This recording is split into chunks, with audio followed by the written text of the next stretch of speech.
Jean-Marc Morandini, bonjour. Bonjour. Bienvenue dans le Buzz Média Orange du Figaro. Je rappelle, vous êtes un spécialiste des médias, des coulisses même de la télévision. Vous êtes aussi d'une certaine manière l'un des rares animateurs et producteurs en télévision dont le nom soit devenu une vraie marque commerciale et audiovisuelle. Vous êtes notamment, je rappelle, sur Europe 1, sur Direct 8, mais également le site jeanmarcmorandini.com. Et pour évoquer votre actualité, je vous propose de découvrir le chiffre du jour.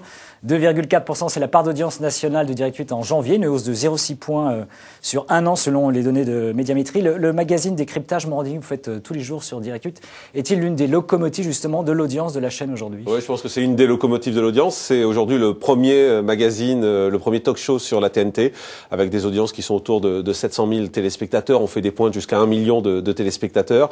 Donc voilà, c'est vrai qu'on tire beaucoup la chaîne. Le matin, on est souvent deuxième chaîne nationale. Parce qu'il faut dire, c'est rediffusé. Parce que c'est rediffusé le matin à 9h. Donc voilà, c'est vrai que c'est un magazine qui aujourd'hui a trouvé sa place. On est dans un magazine média, un magazine qui s'oriente énormément vers le divertissement également, parce qu'on a vu que c'était... Le people également. Ouais, le people, parce qu'on a vu que c'était une heure où les gens avaient envie de s'amuser, avaient envie d'avoir un peu de décontraction.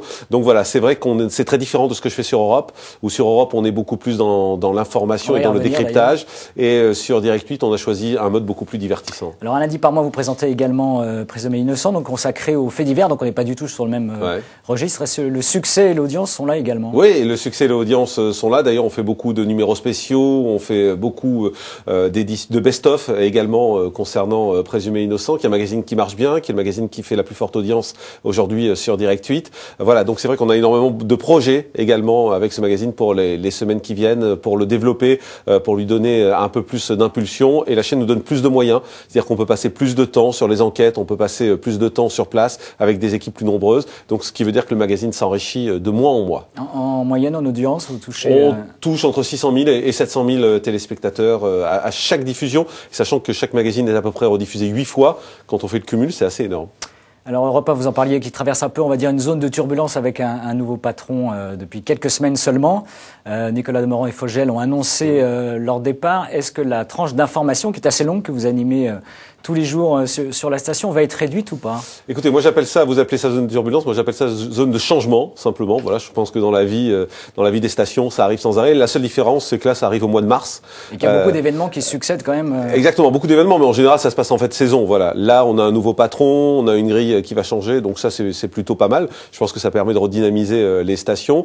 Pour l'instant, on est en train de discuter. Je discute avec Denis Oliven, qui est notre nouveau patron. Pour moi, il y a deux choses. Il y a la partie média que je fais de 11h à midi, et puis après il y a une partie plus information. Voilà, de midi à 13h30. Aujourd'hui, Denis Oliven m'a demandé de réfléchir à une nouvelle façon de faire de la télé dans la matinale. Une façon un peu plus complexe, avec vraiment une séquence assez longue et lourde là-dessus. Moi, ce qui est clair, c'est que je peux pas tout faire. Je peux pas à la fois aller dans la matinale, faire une émission télé à midi, faire de l'info juste après, puis faire Direct 8. Donc, on est en train de réfléchir à la façon de faire des choix. Moi, ce qui est clair, que ma spécificité, c'est la télé.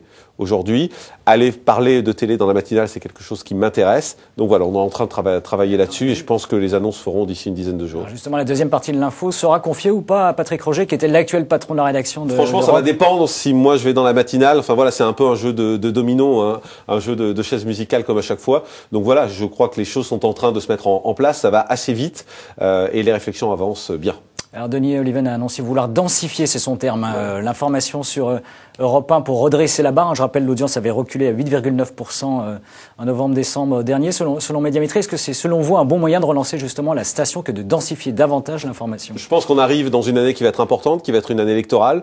Donc l'information, c'est la référence d'Europe 1. Moi, quand j'étais jeune, Europe 1, c'était la référence pour l'information. Donc je pense que c'est bien de vouloir remettre des moyens là-dessus. C'est ce que nous a dit Denis Oliven quand il a fait une grande réunion autour de tout ça. Il veut remettre des moyens dans l'information. Il veut renforcer la rédaction, sans oublier les programmes, qui sont une partie importante. Donc voilà, je crois qu'il y a une façon de recréer Europe 1, de réécrire Europe 1 différemment pour que l'identité de la radio soit forte. Aujourd'hui, c'est vrai qu'on a parfois un peu de mal à savoir ce qu'est Europe 1 réellement. On sait ce qu'est RTL, on sait que c'est une vraie radio populaire, on sait ce qu'est RMC, c'est une radio un peu populiste parfois. Il faut qu'Europe 1, au milieu de tout ça, trouve sa place et c'est ce qu'est en train de faire Denis Oliven. Quoi qu'il advienne, vous resterez sur Europe 1 ?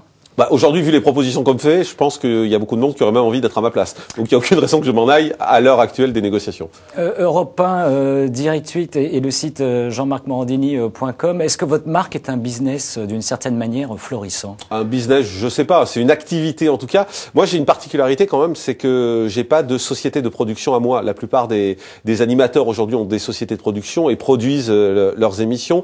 Moi, sur Europe 1, par exemple, je suis simple salarié de la station. Sur Direct 8, l'émission est produite par Endemol. Moi, je suis animateur Direct 8, c'est produit par Endemol. Aujourd'hui, Présumé Innocent est produit par une autre société de production qui est filiale d'Avas. Donc voilà, moi je vais... Et le site, vous êtes propriétaire du site? Et le site, je suis propriétaire. Voilà. Il y a 2 journalistes qui travaillent sur le site, simplement. Donc voilà, c'est une petite structure. C'est la seule chose dont je suis vraiment propriétaire aujourd'hui. Est-ce qu'il y a des vraies synergies entre ces 3 médias, entre ces 3 supports, justement sur les informations et les coulisses que vous révélez d'une certaine manière dans vos émissions? Alors, ce qui est clair, c'est qu'il y a une évolution. C'est-à-dire que une information média naît le matin. On la fait vivre sur le site, on la développe sur Europe 1, on a des intervenants qui amènent des plus. Et on peut la retrouver le soir. Voilà, et on peut la retrouver le soir sur Direct 8, mais l'information média évolue en permanence, donc ça fait des points de repère pour les gens. Et puis c'est important aussi d'avoir le site qui fait la continuité et le lien entre tout ça. Eh bien, merci Jean-Marc Morandini d'être venu dans le Buzz Média et nous nous retrouvons dès demain avec un nouvel invité. Merci encore et très bonne journée.